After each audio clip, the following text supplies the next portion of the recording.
Alright, hi everybody, it's Bonkai922. Bleach time.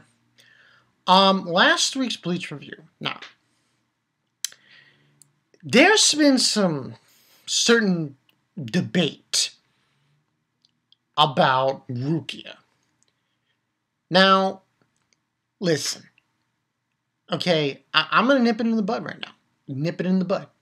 Nip it right in the bud. Enough with this body bag business. Okay? Oh, Rukia needs to be put in a body bag. No. Okay? Now, am I going to say openly that, oh my god, she's most... No. But I'm going to say this. Her power in this chapter was pretty impressive. And I would safe to say that, as far as Bleach is concerned, most powerful ice power in the manga currently, to my estimation, at least for now. Because this is the kind of power that ice users should have. Now, overall, there wasn't much to this chapter. I mean, it was just basically Asnod going on a tear with the, I'm Asnod, fear me thing, and saying about how, fear me, fear basically even animals, when they sense fear, they sense death, that kind of bit. And besides that, it was Rukia explaining her Shirayuki and its abilities and all that jazz. And for this review, I'm probably just going to go in detail what she specifically said. But there was really nothing much to it. And after that, she fights him. And if, from what happened in this chapter, that she defeated him, so be it. Now, is this character development? Is this developing Rukia? No. This is just showing off her powers. She showed off her powers, and she, did what she did. Now,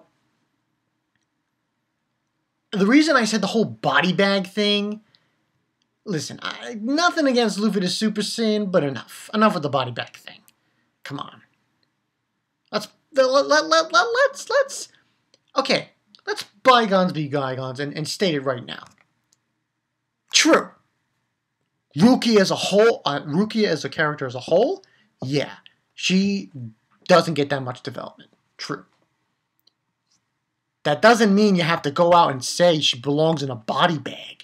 I'm like, Jesus Christ, what is this? But I found that her abilities in this chapter were pretty interesting. How, she said different below zero temperatures, like below 18 degrees, below zero, 18 degrees, your blood freezes. Nothing comes out of it. She said like 50 below, the water in the ground freezes, causing earthquakes. And she said 200 below zero, she could only move for like, I think, 4 seconds or 4 minutes. And, she took him out. So, yeah, and that's pretty much what happened. I mean, and he's like saying not capable of fear in the beginning, as not saying, I cannot comprehend this sort of thing. And, yeah, that's pretty much it. And then basically Rukia is just saying to him, behold the true form of Sodai no Shirayuki, or Shirayuki. And the title comes up, Dance with Snow White. Snow White, 567. And, she, with this, basically she was able to block and freeze his arrows, the thorns. And basically, she goes on to say my body still can't handle the rigors of it, which means I have to minimize the damage I take and unleash its full potential. And basically, he continues to go on in the beginning, blah, blah, blah. It's futile to stop fear. they often cannot pinpoint or identify the reasons, basically explaining how when there's fear, there's death. When you can't escape fear, you to exist to avoid death and of such cannot help but fear death. So, and then he finally says to her, so you see, you cannot incapacitate fear because it's the very existence of life. And then that's when she goes on to tell him the truth, to Hasnat, saying that exactly, to suggest that's the truth behind it. That is the very reason I'm immune to fear. Can you not see what I've been telling you? I am no longer to be considered among the living. And she releases, I guess, Shirayuki and says that Shirayuki does not act as a conduit, but rather it brings the users, the body of its wielders, temperature to below 0. And basically anything that wielder touches will freeze. The wielder is just an extension of the blade itself. This is similar to Yamamoto in a way. Now, I'm not going to say, oh, it's exact. No. Yamamoto's fire and Rukia is ice. So, essentially, but the difference is that essentially it's taking... It's just as she says, it brings the user's body temperature to below 0. And, you know, she goes on to say that, you know, that the thing is at this very moment I am definitely dead, and that she's mastered the ability to function in the state of death by manipulating her own reishi. When I first heard that, I was like, whoa. It really flew over my head. I was like, wow. I mean, let's be honest here. She went to the Soul Palace to train. So did Renji. Sure, you can't really say much about it because, oh, she's fodder. Oh, she's this. She did this in this arc. Well, you know what? Okay, fine. Generalizing it. Fine. But that's not this arc. This isn't the Fullbringer arc. We're moving on from that. I'm going to agree to a certain extent here. She's better than Hitsugaya. Her Shikai is goddamn powerful. I mean, let's be honest here. Both her and Renji were able to gain new powers by going to the Soul Palace. By training with the Zero Squad. It's amazing. It really is amazing when you think about it. But yeah, she pretty much just says that. And it was just a mind blown. My mind blown up the wazoo here. And it just blew me away to a certain extent. And she pretty much just says that she's able to keep her molecules in a suspended state. And saying that the fear has nowhere to go. And he's like, that cannot be. And she basically says 18 below 0, freezing point of blood. And prevent linking from an open wound. Then she states 50 below 0, the moisture in the ground freezes and resulting in an earthquake, which I don't think that's true. I don't think in real life that would happen, but it might be.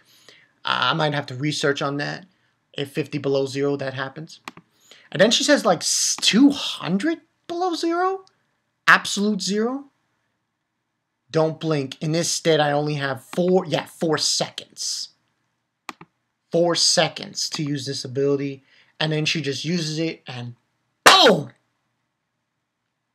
He's frozen solid. Has not. Now this is different.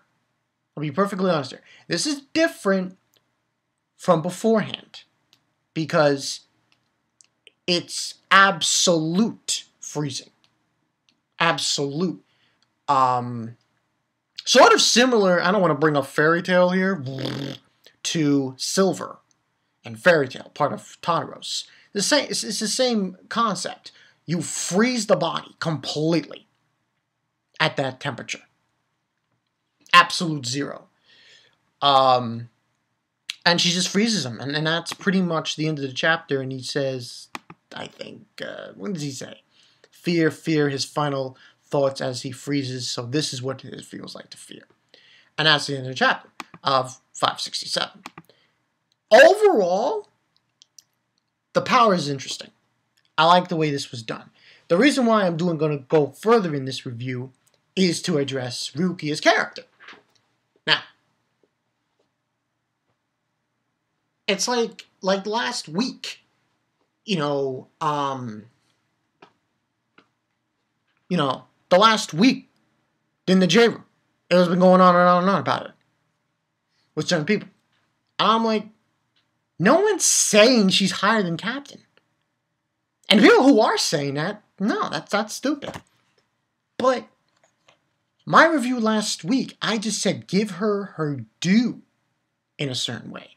Now, there wasn't really any character development here, but there was showing off of her power. It was interesting. What I find interesting about this right now is that Renji and Rukia went to the Soul Palace, went to train with the Zero Squad, and developed their powers. Became more powerful. Renji found his true Bankai. Rukia got Shirayuki Shikai form better. She was able to she could manipulate her Reishi to move in an absolute zero state. That's amazing. That's crazy. But giving it a 3.5 out of 5 because obviously the chapter wasn't really much to it. But as far as Rukia as a character, enough of this body bag bullshit. Like, what's the point? Like, she's not captain level, so stop with the body bag bullshit. I think it's bullshit. I think it's retarded. It's stupid. That's all I wanted to state about this.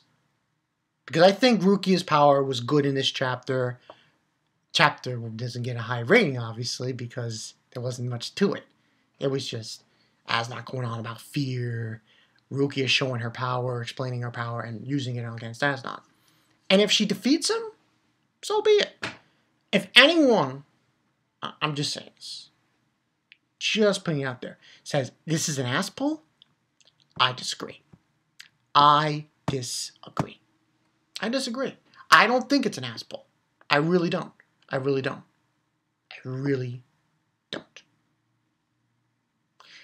So, those are my thoughts on it. Interesting turn of events. The thing that interested me most about this chapter was the fact that Rukia was stating certain degrees, of something happening. Like, below this degree, your blood freezes, and after you give a wound. Below 50 degrees, the water freezes in the ground, causing earthquakes. And below 200 degrees, and she said, I can only use this ability for 4 seconds. She says, don't blink. That was interesting turn of events. I like that was stated in this chapter. But overall, 3.5 out of 5. Nothing much to this chapter. Hopefully we get another fight next week. I would like to, because this fight is seemingly over. I would like it to continue, like Asnot somehow gets out of this jam, but personally, let's end it here. But it was a good chapter. Like what it was. Jotun said it good himself. Dry. It was dry but good. That's the way you look at it. But yeah, we'll see what happens next week. And I would like, as a side note, last thing I'm going to say, it's going on 14 minutes. I would like for Kubo to give Rukia some more character development down the road. Hopefully, we see that. If not, then we don't. But at least Shirayuki, the Shikai form of Shirayuki, has changed, and at least we can now say to some extent that Rukia, not that she's strong, no, I'm not saying that she can handle her own. In other words, she can fight on her own. She doesn't need assistance. That is the only thing I will state about Rukia. as far as this chapter is concerned. But yeah, that's all I got for you guys. Bankai 922. And like I said, 10 o'clock tonight, it's going to be Toriko. Getting a Toriko thing. Nothing else to add. I watched a few animes today, but I'll briefly mention it in the Toriko live stream. So yeah, I'm Bankai 922. See you guys later. Absolute Zero. Snow White. Yeah. See you guys later. Peace.